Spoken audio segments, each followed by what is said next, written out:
Ku taruh Tuhan di mataku, Engkau Allah Maha hadir di hidupku, agar hatiku takut yang kudus, menghormati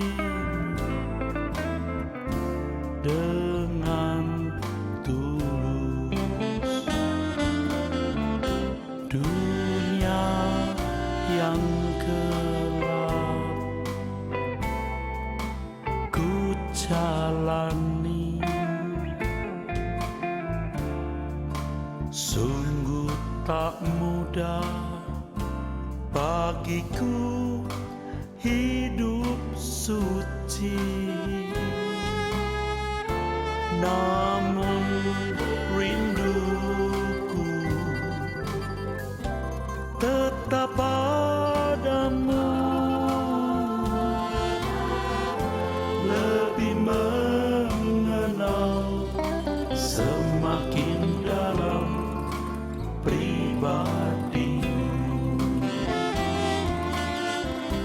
Ku taruh Tuhan depan mata, agar ku tak berdosa padamu.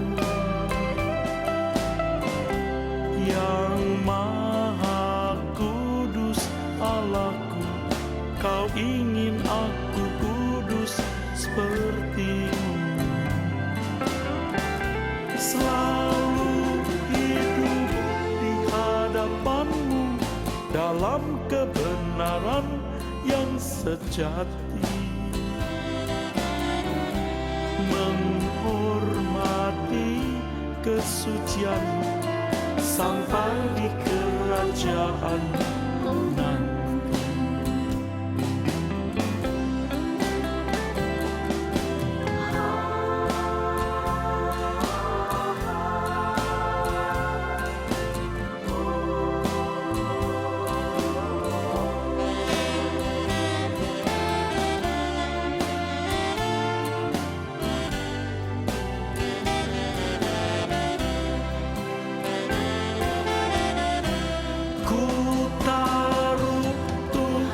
Depan mata, agar ku tak berdosa padamu. Yang Maha Kudus Allahku, Kau ingin aku kudus seperti-Mu. Selalu hidup di hadapan-Mu dalam kebenaran yang sejati,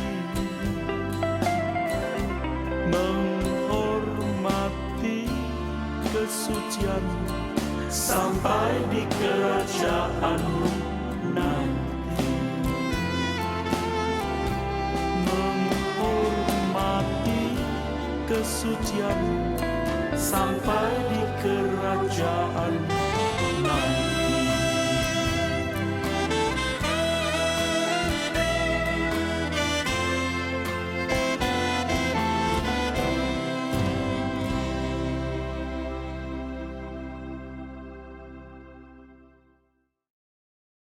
Shalom saudaraku, senang bisa kembali jumpa dalam program Suara Kebenaran, yang melalui program ini kami akan membagikan firman Tuhan yang orisinil, yang murni, yang Tuhan Yesus ajarkan, yang Tuhan kita ajarkan, yang juga melalui rasul-rasulnya dalam tulisan, ya, surat pastoral. Ya. Saudara, Tuhan Yesus dalam pemberitaan firman Tuhan yang disampaikan atau dalam Injil sama sekali tidak ada unsur duniawinya, sama sekali. Sama sekali tidak ada unsur duniawinya. Jadi semua yang disampaikan Tuhan Yesus itu hanya diarahkan kepada perkara-perkara rohani. Yang pertama, bagaimana menjadi sempurna, memiliki sikap batiniah seperti dirinya. Yang kedua, bagaimana bisa menghayati bahwa dunia bukan rumah kita, bahwa kita hidup di dunia hanya dalam masa penantian. Artinya menantikan kedatangan Tuhan yang akan membawa kita ke surga.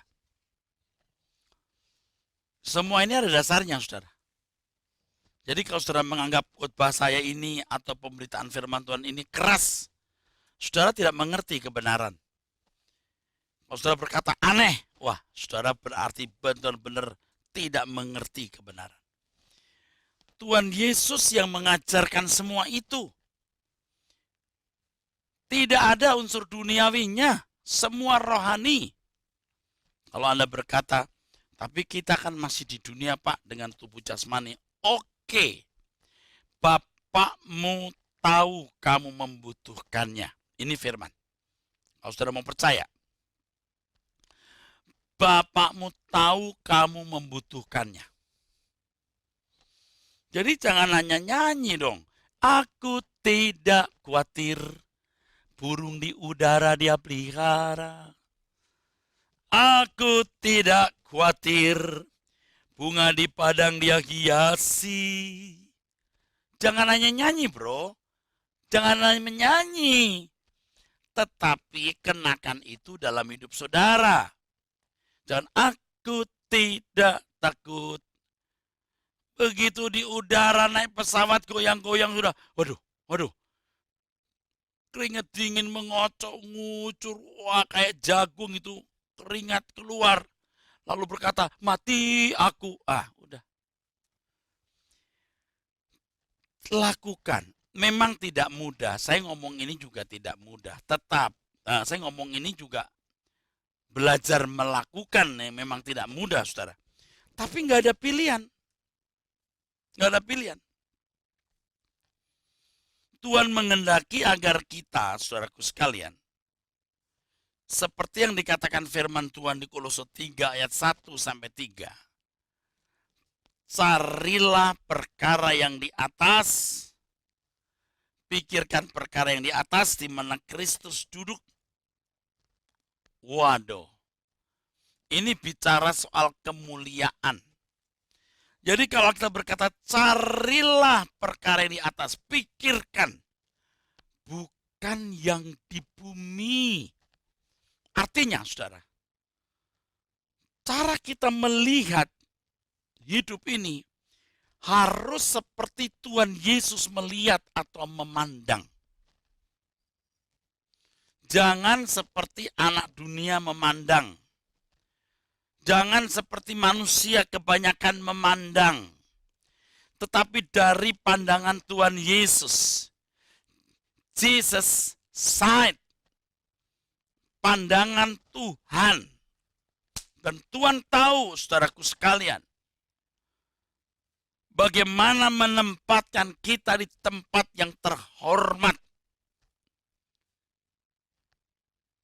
Tuhan mengajar kita untuk itu. Kita harus tahu bagaimana menempatkan Tuhan di tempat yang terhormat di dalam hidup kita. Carilah perkara yang di atas. Artinya kemuliaan bersama dengan Tuhan. Di atas ini bicara soal kemuliaan yang lebih dari segala kemuliaan yang bisa diterima manusia di bumi ini. Saudaraku sekalian, itulah sebabnya dikatakan dalam firman Tuhan, carilah perkara yang di atas di mana Kristus ada duduk. Ya. Tempat Kristus adalah kemuliaan Bapa. Jadi carilah Kristus. Kenali hidupnya. Contohlah hidupnya.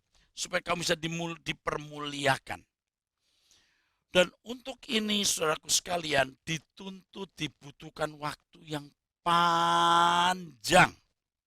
Nggak bisa sembarangan, nggak bisa. Waktu yang panjang.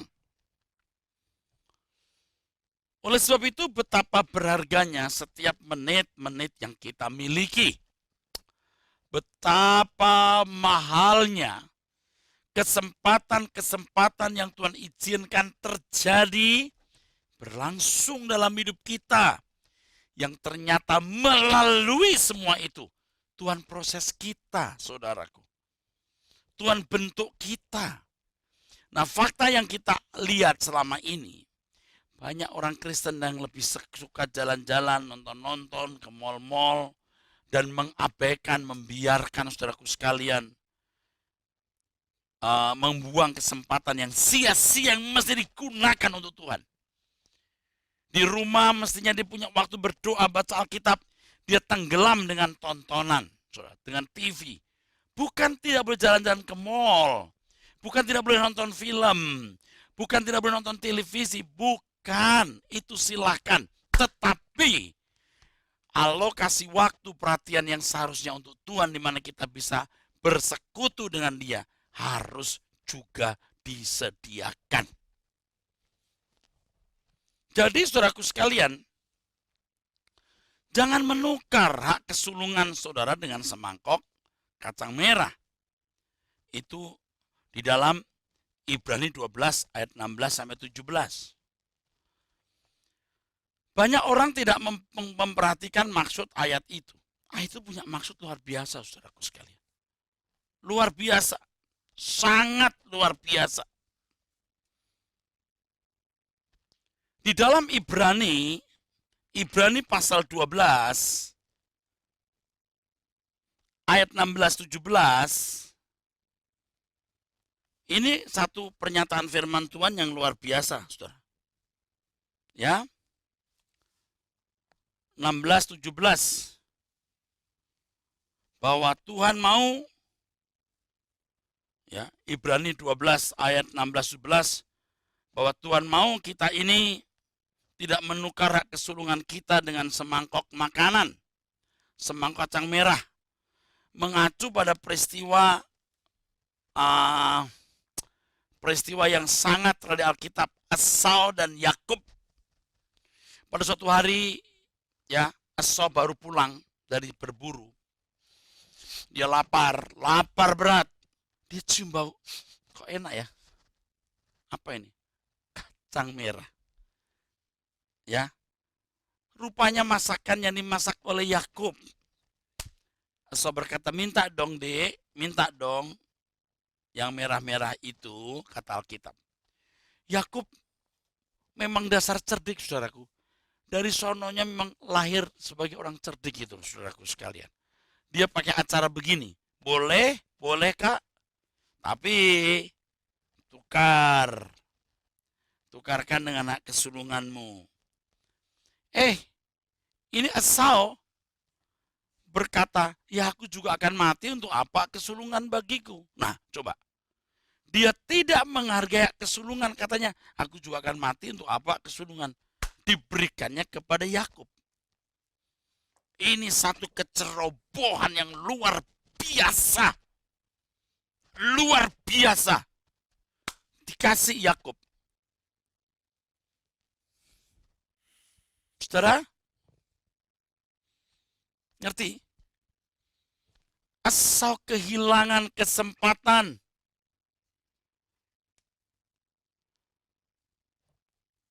Sehingga dia ketika mau minta kesulungan itu, ayahnya tidak bisa memberikannya karena sudah diberikan kepada Yakub.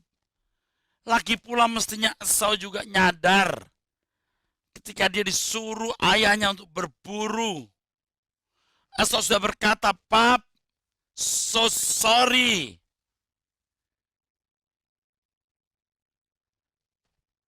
I have sold, aku sudah jual firstborn-nya, hak kesulungannya. Tapi Esau nggak bilang, dia pergi berburu. Ya mestinya bilang dulu, Pap, aku udah nggak punya hak kesulungan. Aku udah tuker dengan semangkok makanan. Semangkok merah-merah begitu kepada adikku Yakub. Esau memang kurang ajar, saudaraku. Mungkin pada waktu dia berkata, oke, kuberikan anak kesulungan kepadamu. Dalam hati kecilnya dia bisa berkata, nanti kalau saatnya memang harus kuterima saja. Ini memang bakat orang jahat, saudaraku. Bakat orang nipu. Bakat orang jahat. Ya udah. Akhirnya dia tidak mendapatkan hak kesulungan, saudaraku. Waduh, sedih sekali, saudaraku sekalian. Dengan air mata dan tangisan dia minta, tetap tidak bisa. Fairnya, memang Esau tidak pantas menerima hak kesulungan. Esau ini, saudaraku, menikah dengan perempuan sembarangan. Padahal kita tahu bahwa Abraham paling strict dalam soal jodoh. Untuk anaknya Ishak saja disuruh pergi untuk ke kampung halamannya.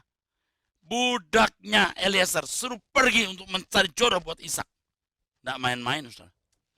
Tapi rupanya, saudaraku sekalian, Esau tidak mewarisi apa yang baik dari orang tuanya. Dia tidak menghargai hak kesulungan atau warisan itu.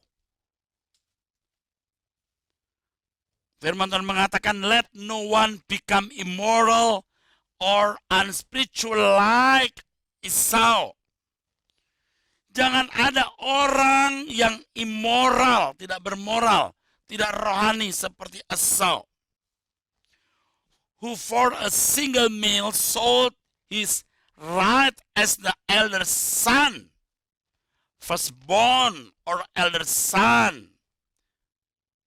Afterward, he wanted to receive his father's blessing, but he was turned away because he couldn't find any way to taste what he had done, even though in tears, he looked for it. Jadi dengan air mata dia minta hak kesulungan, tetap tidak diberi. Kamu sudah menukar, Esau. Kamu tidak bisa lagi memilikinya. Nah, sering tanpa sadar kita juga menukar kesulungan kita dari perkara-perkara sederhana. Mestinya ke gereja. Karena ada tamu dari mana gitu. Ya ini tamu khusus, oke deh, datanglah ke rumah. Saya kali ini nggak ke gereja saja. Kan dia bisa bilang, besok saja karena malam ini aku ke gereja. Atau nanti sepulang dari gereja ya, kita bertemu. Aduh saudara, tidak sedikit orang Kristen yang mengorbankan datang kebaktian. Hanya untuk hal-hal sederhana. Baju salah setrika pembantu. Marah lalu berkata, gue gak mau gereja lagi. Mas, banyak tuh bajumu di lemari, kenapa cuman begini? Cuman satu begini. Kamu tidak gereja. Kenapa? Masih bawa perasaan. Perasaan marah, kesel, baper, bawa perasaan. Dikorbankan itu gereja demi perasaannya. Waktu mau ke gereja, lagi dandan, ibu, istri, suami bilang, Mam, kamu sekarang gemuk loh. Wah, tersinggung. Hati-hati loh saudara. Selain kalau ketemu wanita, ya, jangan tanya berapa umurmu. Ini kadang-kadang jadi pemalis, saudara. Jadi pantang. Kalau anak-anak remaja ditanya berapa umurnya, ditambahin 3-4 tahun. Dia umur 16 tahun, dia bilang 19 tahun. Tapi kalau ibu-ibu umur 57, ngaku 49. Nggak mau disebut tua. Makanya ada juga ya oma-oma ya, atau oma-oma ya, terutama oma-oma ini. Dia nggak mau disebut oleh cucunya oma. Panggil mami. Kalau panggil mamanya kandung, ibu kandungnya mama. Opanya mami. Waduh. Opanya pipa barangkali. Kok bisa begitu? Nah, si suami bilang, "Mam, kamu gemuk deh." Wah, ini pantang nih. Kalau bilang perempuan begitu pantang, saudaraku. "Mam, kamu gemuk deh." Anak saya mulai gemuk, saya bilang, "Nak, kamu gemuk." Anak perempuan saya. "Aku udah diet, Pap." Nadanya itu kayak setengah marah gitu. "Aku diet, Pap." Lah ya nggak usah pakai acara keras gitu, sayang.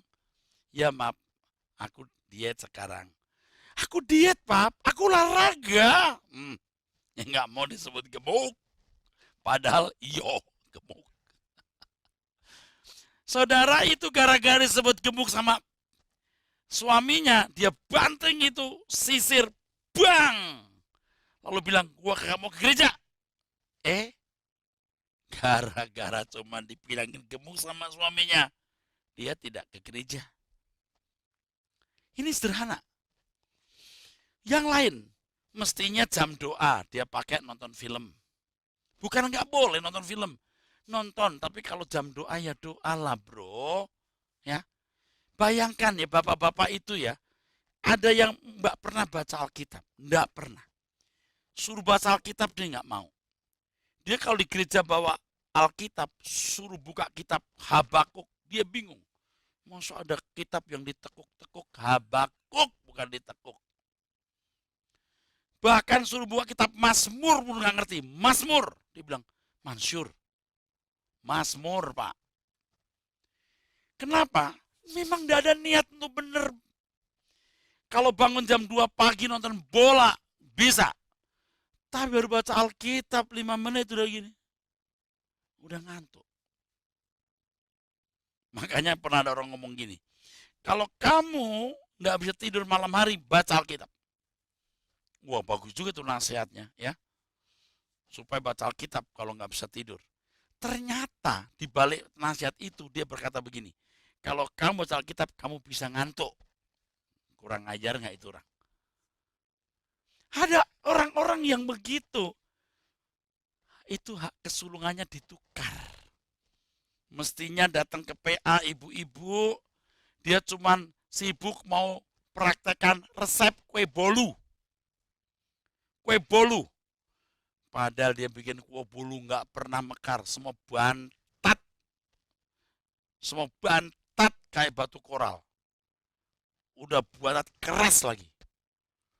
Kenapa kita tidak mau setia? Hah? Hari Minggu cukup. Saudara, Anda punya 3 dunia saja. Jangan yang lain. 1, keluarga bagaimana kokoh. 2, cari nafkah. 3, gereja. Apalagi kalau sampai Anda menukar kesulungan dalam bentuk karena jabatan, karena jodoh, pindah agama. Saudara nggak ngerti bahwa kebenaran, keselamatan hanya di dalam Tuhan Yesus. Tuhan Yesus berkata, "I am the way, the truth, and the life. No one comes to the Father except by me." Dialah jalan kebenaran dan hidup.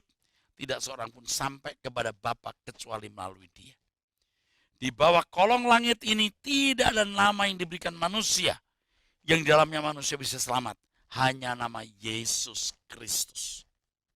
Jadi, saudara tidak bisa tidak. Harus setia. Jangan demi jodoh. Lo gak pernah gereja lagi, kemana nih sih itu? Udah pindah agama. Udah ganti nama. Dulu namanya Petrus. Sekarang dikasih nama Jambrong. Udah bukan Petrus lagi karena Petrus nama Kristen. Ganti lagi Jambrong. Nggak jelas. Jangan menukar kesulungan. Jadi saudaraku sekalian, menjadi Kristen itu memang pergumulan berat. Di mana harus mempertahankan imannya dengan sungguh-sungguh.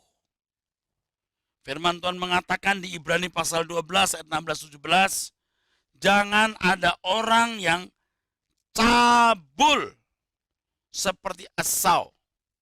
Cabul di situ bukan cabul dalam arti seks atau tidak bertali dengan seks.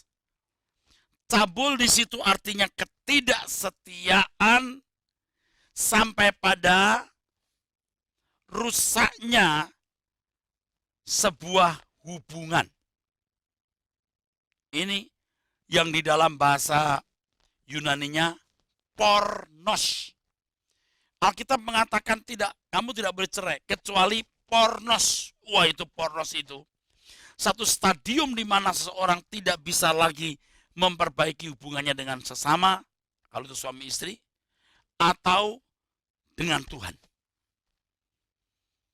Cabul, satu stadium atau level di mana orang tidak bisa lagi diperbaiki. Cabul. Jadi jangan yang cabul seperti Esau. Esau ini ternyata satu sosok yang memang sudah tidak bisa diperbaiki. Dia menikah dengan perempuan sembarangan di luar kontrol ayahnya. Dan banyak lagi kebengkokan, ketidaklurusan hatinya. Jelas. Nah, saudaraku sekalian, kita jangan sampai pada stadium di mana dikatakan pornos, ketidaksetiaan yang merusak hubungan dengan Allah. Berkali-kali saya mengingatkan kepada jemaat, berkali-kali kepada jemaat yang sudah berumur. Saya sering mengatakan mau nyari apa lagi, saudara. Sebab kalau seseorang tidak sejak dini memperbaiki diri, sudah tua, tidak bisa diubah. Sampai level tidak bisa diubah. Memang bukan orang jahat. Bukan. Orang baik, memang orang baik. Tapi tidak menjadi seperti Tuhan Yesus. Tidak menjadi seperti Tuhan Yesus. Sampai titik di mana dia tidak bisa diperbaiki. Cabul, pornos. Apalagi orang yang menyangkali imannya kepada Tuhan Yesus. Demi jabatan. Wah, kalau nggak punya jabatan, maksud saya, kalau saya nggak pindah agama tidak punya jabatan ini. Kalau saya nggak pindah agama, saya tidak bisa dapat jodoh itu. Berapa harga jodoh dan jabatanmu? Kita memiliki hanya selama di dunia. Di dunia pun juga kalau jabatan cuma 4 tahun, 5 tahun. Belum tentu juga sampai pada akhir daripada masa kerja atau masa bakti atau masa dinasnya. 2 tahun setelah jadi bupati ditangkap KPK. Ya, aduh saudara, seberapa sih senangnya iman Kristen kita tidak boleh ditukar dengan apapun. Tidak boleh. Jadi saudaraku sekalian, Tuhan mengendaki kesetiaan sampai akhir. Tuhan mengendaki kita mengutamakan Tuhan dalam segala hal sampai akhir. Pikirkan perkara yang di atas, bukan yang di bumi.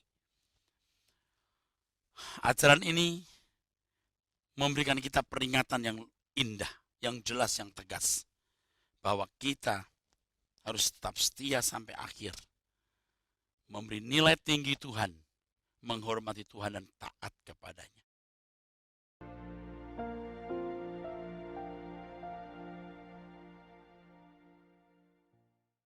Saudaraku sekalian, kekristenan itu unik, sangat unik, sangat unik, sangat istimewa. Susah mencari padanannya, bahkan tidak ada padanannya. Jadi saudaraku sekalian, kalau saudara menjadi orang percaya, saudara harus jadi unik. Kalau Anda nggak jadi unik, Anda belum jadi orang percaya. Jadi unik. Sebab Tuhan Yesus sendiri bicaranya unik-unik, saudara. Misalnya, kamu bukan dari dunia ini. Coba, apa nggak unik, saudara? You are not of the world, as I am not of the world. Unik sekali. Barang siapa tidak kehilangan nyawanya, tidak rela kehilangan nyawanya, ia akan malah kehilangan nyawanya. Tapi orang yang rela kehilangan nyawanya karena aku, dia memperolehnya. Unik. Unik, saudaraku. Aku datang bukan untuk membawa damai, tapi aku datang membawa pedang. Unik lagi itu, saudaraku. Tetapi justru di sini nilai kehidupan yang tiada tara. Saudara memiliki nilai kehidupan yang tiada tara.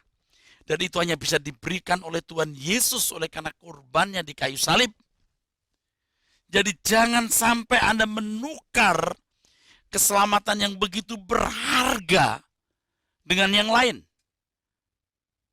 Jangan sampai Anda pindah agama karena kedudukan, karena pangkat. Wah, kalau saya tidak pindah agama, saya tidak punya pangkat ini.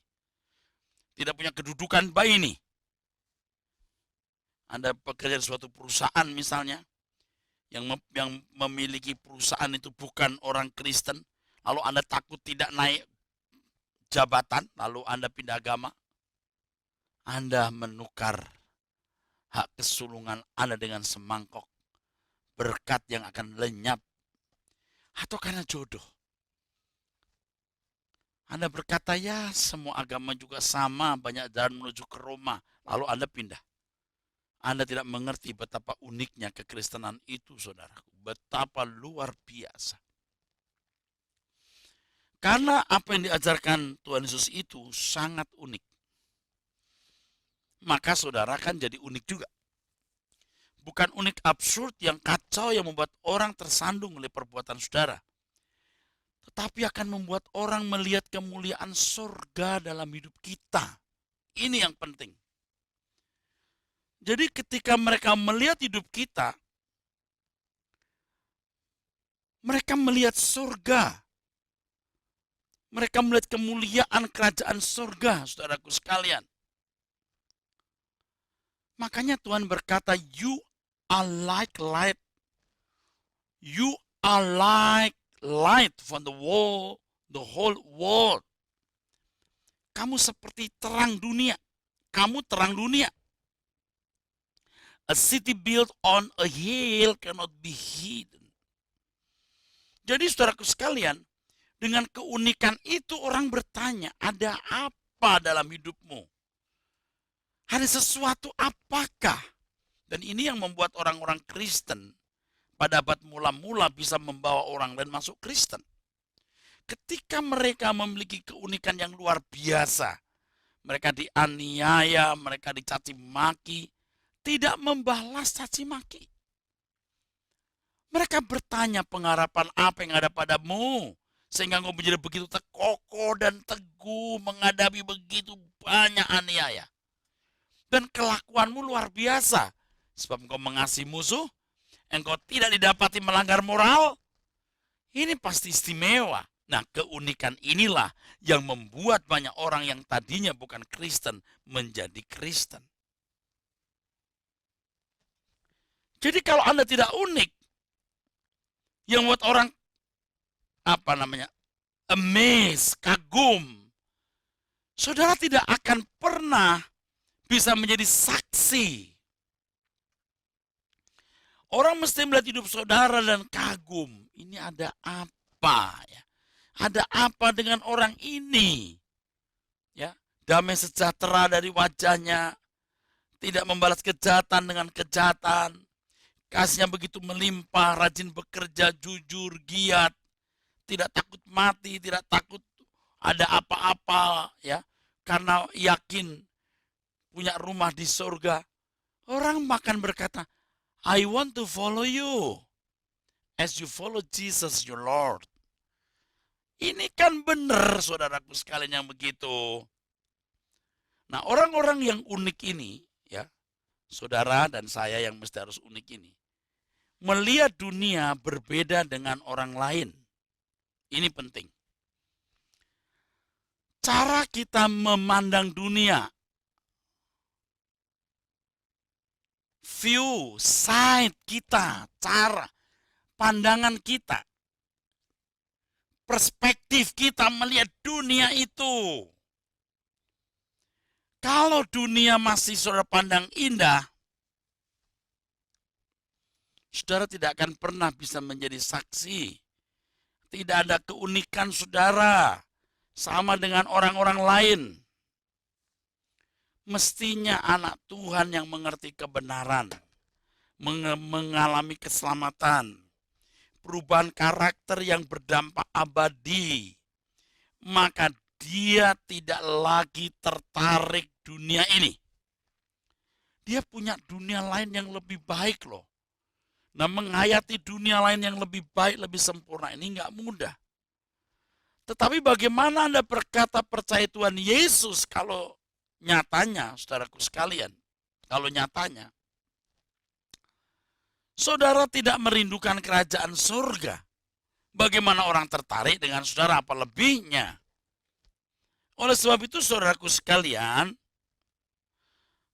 kita harus memandang dunia dengan kacamata yang berbeda. Keindahan dunia artinya menilai secara tidak proporsional hal-hal materi sehingga Tuhan dan hal rohani bisa dikorbankan. Dan faktanya memang sering dikorbankan, saudara. Ya, lagi ada saudara mau datang, ya udah kita nggak gereja dulu, ya kan? Hanya gara-gara berantem sebelum ke gereja, suami berkata, "Mam, kamu gemuk badanmu." Tersinggung, dia banting itu sisir. Dia berkata, "Aku tidak mau gereja." Hanya gara-gara pembantu salah setrika baju yang dia pikir itu bagus, rusak, marah nggak ke gereja. Ini kan anak-anak kecil yang tidak layak masuk kerajaan surga, saudara. Tidak pantas masuk anggota keluarga kerajaan. Saudaraku, percintaan dunia ini harus dibuang. Tidak boleh kita mengorbankan hal-hal rohani hanya karena barang-barang dunia. Seperti pemilikan tanah, rumah, mobil, perhiasan, pakaian, arloji, dan segala sesuatu yang bersifat materi atau bendani. Semua manusia pada umumnya telah terikat oleh keindahan dunia ini. Ya, merasakan kebahagiaan, kepuasan, dan hidupnya lengkap hanya kalau ia memiliki fasilitas dunia. Ini yang terjadi dalam kehidupan banyak orang Kristen. Orang-orang Kristen yang ikut bangga kalau punya mobil bagus. Orang-orang Kristen yang ikut nimbrung-nimbrung dan menunjukkan penghargaannya terhadap apartemen, penthouse, dan segala bentuk perkara-perkara dunia. Mestinya kalau saudara jadi Kristen yang benar, dia tidak tertarik. Dia punya tapi tidak tertarik. Dia punya tapi tidak terikat. Bukan tidak boleh punya. Justru anak Tuhan mestinya idealnya secara materi pun diberkati. Tetapi saudaraku sekalian, semua yang dia miliki itu nggak dianggap countless, nggak dinilai. Ini semua milik Tuhan. Saudara tahu, semua yang kita miliki itu tidak berharga kecuali dipakai Tuhan. Barang ini tidak ada nilainya kecuali barang ini dipakai untuk Tuhan. Jadi kalau kita punya sesuatu tidak kita pakai Tuhan, kita buang.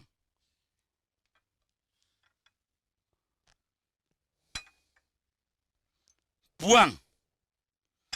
Sebab itu jadi belenggu. Jadi tidak ada sesuatu yang berharga kecuali Tuhan. Barang-barang kita semua juga tidak bernilai, tidak berharga. Kecuali kita pakai untuk kemuliaan Tuhan. Kalau tidak, buang. Itu jadi belenggu ikatan berhala, dewa, ilah, Allah yang buat kita binasa. Alkitab berkata percintaan dunia, betul. Percintaan dunia membuat seseorang menjadi musuh Allah. Percintaan dunia artinya ketika dia menghargai barang-barang dunia sehingga mengabaikan atau mengorbankan perkara-perkara rohani. Ini percintaan dunia. Semua orang juga masih terikat ini, saudaraku. Banyak orang. Saya bertahun-tahun jadi pendeta juga masih punya ikatan seperti itu. Sampai kemudian saya sadar saya salah. Saya mulai kompos satu lagu. Kalimatnya begini. Tuhan, aku rela mengosongkan bejana jiwaku ini dari segala keinginanku dan semua hasrat pribadiku. Tuhan, penuhi aku dengan gairah surgawi nan suci, agar apapun tak ku ingini lagi, hanya Engkau hartaku abadi. Tuhan, aku rela mengosongkan bejana jiwaku ini dari segala keinginanku dan semua hasrat pribadiku. Tuhan, penuhi aku dengan gairah surgawi nan suci, agar apapun tak ku ingini lagi, hanya Engkau hartaku abadi.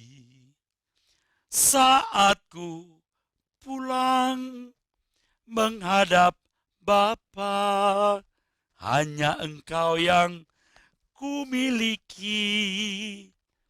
Kerinduan hatiku, kehausan jiwaku, dapat ku memandang wajah-Mu. Makin tua, gairah kita itu makin terarah kepada Tuhan dan kerajaannya saja. Jadi tidak ada sesuatu yang menggairahkan kita. Makin tua, kita makin mengosongkan bejana jiwa kita. Ada satu rumus rohani yang Anda harus tahu. Semakin orang merasa kehilangan segala sesuatu, sampai tidak merasa memiliki segala sesuatu, dia semakin menghargai kekekalan. Tapi orang semakin merasa memiliki banyak dan berhak memiliki banyak, dia semakin, saudaraku sekalian, apa? Kebalikannya. Jadi kalau orang merasa kehilangan segala sesuatu sampai tidak bisa, sampai merasa tidak punya apa-apa, dia menghargai kekekalan. Tapi kalau orang merasa punya segala sesuatu dan berhak memiliki segala sesuatu, dia tidak menghargai nilai-nilai kekekalan. Jadi Tuhan Yesus ketika bicara, lebih mudah seekor unta masuk lubang jarum daripada orang kaya masuk surga. Itu very smart. Itu presisi, tepat, accurate, tepat sekali. Dengan mengatakan ini bukan berarti lalu Anda salah kalau jadi orang kaya loh. Bukan keliru jadi orang yang banyak duit. Memang saudara mestinya banyak duit. Mestinya saudara itu sukses. Tetapi sukses keberhasilan kita semua untuk kemuliaan Tuhan. Bahkan segala sesuatu yang kita lakukan semua juga untuk kemuliaan Tuhan, saudaraku. Baik apa yang kita makan, kita minum, atau kita lakukan segala sesuatu, kita lakukan semuanya sungguh-sungguh untuk kemuliaan Tuhan, saudara. Nah, kembali tadi saya sudah mengatakan kepada saudara-saudara sekalian, orang harus merasa kehilangan segala sesuatu dan tidak bermilik. Justru dia menghargai nilai-nilai kekekalan. Saudara tahu ketika Esau menukar hak kesulungannya, dia merasa nggak butuh itu. Dia merasa punya yang lain yang bisa menyenangkan hatinya. Apa itu hak kesulungan? Akhirnya juga mati juga saya. Dia tidak menghargai. Demikian pula dengan nilai-nilai keselamatan, nilai-nilai spiritual yang hari ini kelihatannya tidak ada artinya. Ke gereja, baca Alkitab, jam doa, bersungguh-sungguh mendengarkan siri khotbah, belajar firman, dianggap tidak signifikan, Padahal mestinya, saudaraku sekalian, yang 3 hal ini, yang pertama keluarga harus diurus. Nafkah. 3 baru gereja. 3 baru gereja. Harus diperhatikan ini. Jadi kalau ada kegiatan yang tidak mendukung keutuhan keluarga, kegiatan yang tidak mendukung keuangan, perhatikan semua itu, saudaraku sekalian. Harus dipahami dengan benar bagaimana seseorang hidup di dalam kebenaran Tuhan, saudaraku. Bagaimana seorang hidup dalam kebenaran Tuhan. Jadi kalau orang ya merasa punya banyak, ya udah. Nilai kekayaan tidak berarti. Lebih mudah seekor unta masuk lubang jarum daripada orang kaya masuk surga. Itu betul. Merasa punya banyak, nggak rasa butuh. Asoras masih rasa butuh itu. Apa itu kesulungan? Aku juga mau mati. Coba. Banyak orang hari ini juga. Apa itu? Langit baru, bumi baru. Apa itu langit baru, bumi baru? Nggak butuh. Saudara dan saya harus merasa butuh hari ini. Kita harus kejar itu hari ini, saudara. Jangan nunggu nanti mati. Kalau sudah mati tidak punya kesempatan lagi, saudaraku sekalian. Jadi prinsip bahwa hidup kita di bumi hanya untuk sekolah kehidupan, diproses untuk menjadi sempurna, dan menjadi seperti Yesus, itu prinsip yang tidak boleh digantikan dengan apapun. Tidak boleh.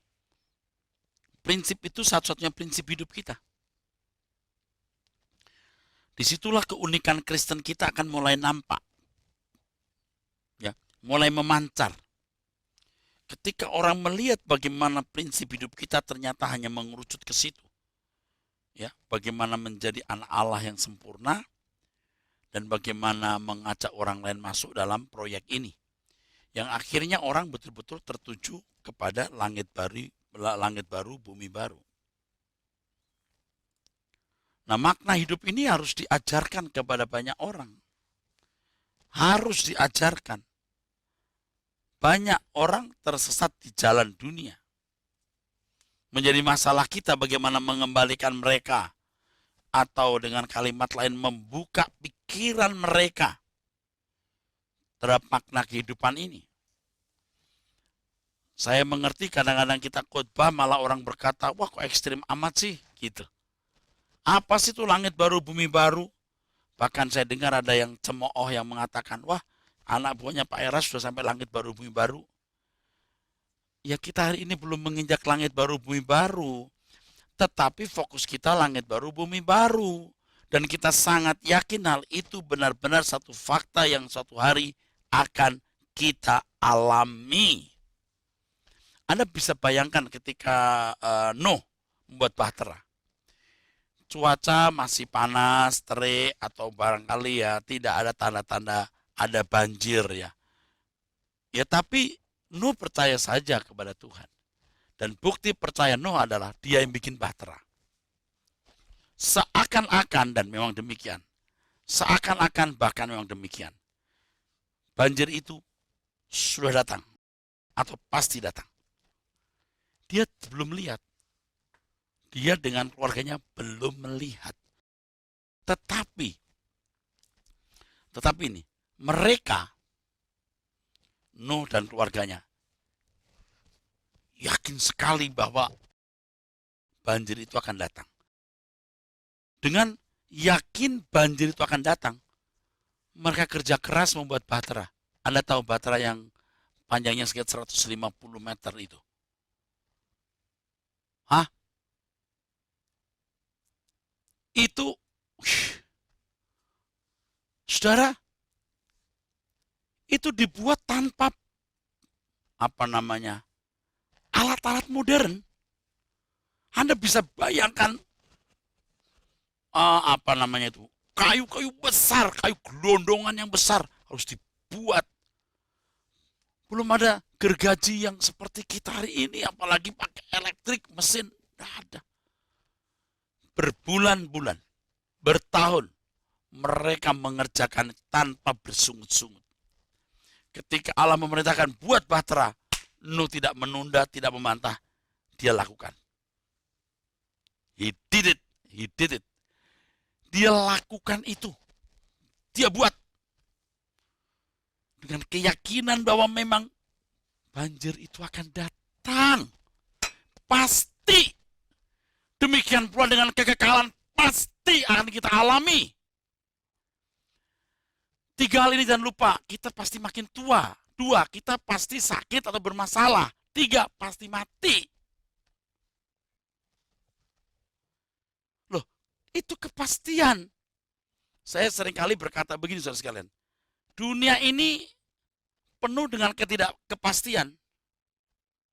Yang pasti itu hanya ketidakkepastian. Di dunia ini hanya satu yang pasti, ketidakkepastian. Lalu, yang pasti apa, Pak? Tambah tua, bermasalah, sakit, mati. Kalau sudah pasti begini, kenapa kita tidak persiapan diri? Mestinya ya gereja terus menyuarakan hal ini, agar jemaat mengusahakan diri, bertumbuh menjadi manusia Allah. Supaya suatu saat ketika berhadapan dengan Tuhan muka dengan muka, kita dijumpai Tuhan berkenan. Ku mau hidup seturut kehendak-Mu Tuhan. Ku mau memberi semua yang dapat ku berikan. Ku mengasihi-Mu lebih dari semua, melayani-Mu di bumi, di sorga. Kau ajarku hidup yang sungguh berarti seperti hidup yang Engkau jalani. Saudaraku sekalian, karena kepastian kematian itu, kita harus mulai sungguh-sungguh mempersiapkan diri hari ini. Memindahkan hati kita di sorga sebelum kita menutup mata. Saudaraku, banyak pemberitaan firman yang tidak membawa kita kepada pikiran Allah yang tertulis dalam perjanjian baru. Tidak bisa dibantah bahwa fakta ini, saudaraku sekalian, bahwa perjanjian baru hanya mau mengarahkan kita menjadi rohani, memiliki batiniah yang benar, dan fokus kerajaan surga saja. Jangan kita menyimpang, saudaraku. Banyak kebenaran seperti ini yang sudah bisa download di YouTube. Anda cari Erastus Sabdono. Anda bisa mendengarkan firman-firman yang luar biasa. Hubungi website kami, literatur-literatur yang kami tulis, yang melaluinya saudara akan sangat diberkati. Dan kami sungguh dengan senang hati mau membantu saudara. Demikianlah kebenaran saat ini yang telah saya bagikan. Nantikan kami di program yang sama di lain kesempatan. Tuhan berkati, sola gracia.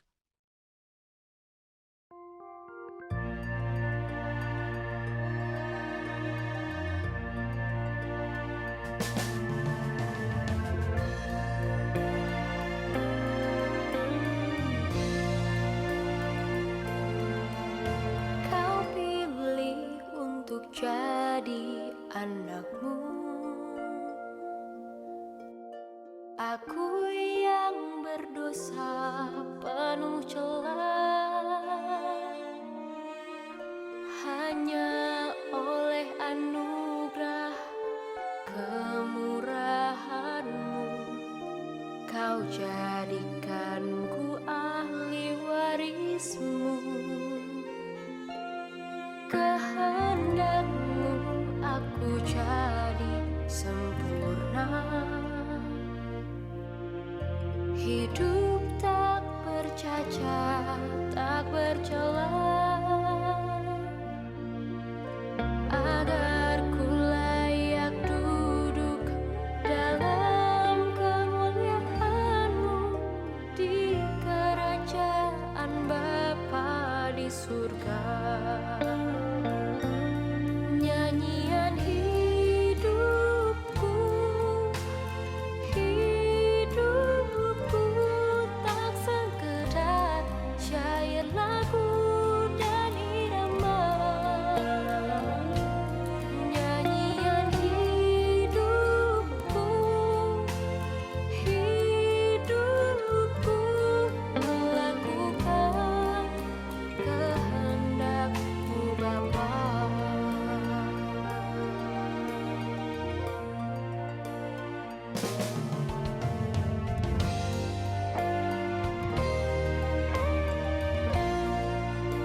sempurna.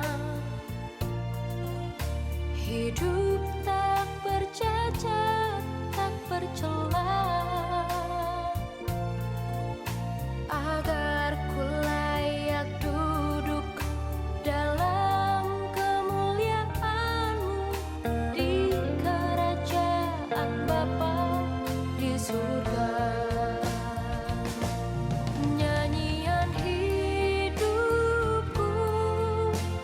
hidupku tak sekedar syair lagu dan irama. Nyanyian hidupku, hidupku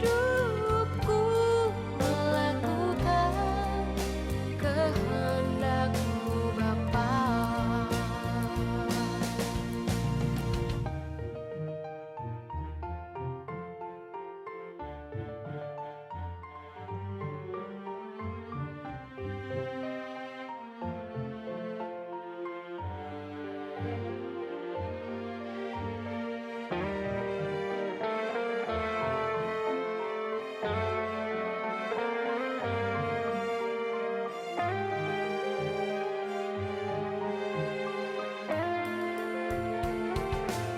Nyanyian hidupku, hidupku tak sekedar syair lagu dan irama. Nyanyian hidupku, hidupku melakukan kehendak-Mu Bapa. Melakukan kehendak-Mu Bapa. Melakukan kehendak-Mu Bapa.